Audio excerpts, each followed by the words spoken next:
ഇന്ന് നമ്മൾ നോക്കുന്നത് വെർബ് നോൺ പേഴ്സണൽ പ്രൊനോമൻ ആണ്.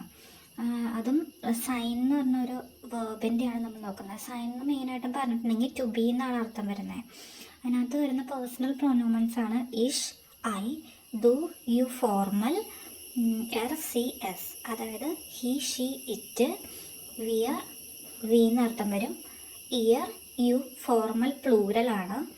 സി ഓർ സി അത് ദേ അല്ലെങ്കിൽ you formal singular and plural അങ്ങനെ വരും.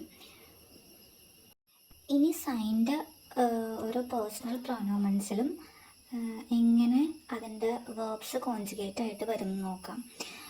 ഇഷ് യൂസ് ചെയ്യുമ്പോൾ ബിൻ, അതായത് ഐ ആം. ഡു യൂസ് ചെയ്യുമ്പോൾ ബെസ്റ്റ്, അതിൻ്റെ അർത്ഥം വരുന്നത് യു ആർ, അത് ഇൻഫോർമൽ സിംഗുലർ ആയിട്ട് വരും. ഇനി എർ, സി, എസ് അത് യൂസ് ചെയ്യുമ്പോൾ ഇസ്റ്റാണ് വരുന്നത്. ഇനി അടുത്തതെന്ന് പറയുമ്പോഴത്തേനും വിയർ. വിയർ വരുമ്പോഴത്തേനും നമ്മൾ യൂസ് ചെയ്യുന്നതെന്ന് വെച്ചിട്ടുണ്ടെങ്കിൽ സിന്താണ്. സിന്ത് എന്ന് പറയുമ്പോഴത്തേനും വി ആർ വരും, അത് രണ്ടും കൂടി കൂട്ടി വായിക്കുമ്പോഴത്തേനും.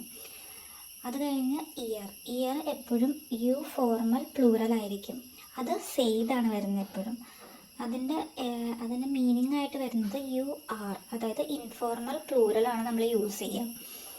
ഇനി ലാസ്റ്റ് വരുന്നത് സി ഓർഡർ സി, അത് ദേ, you formal singular or plural. അതിൻ്റെ മെയിനായിട്ട് വരുന്ന കോൺജുഗേഷൻ എന്ന് വെച്ചിട്ടുണ്ടെങ്കിൽ സിന്താണ്.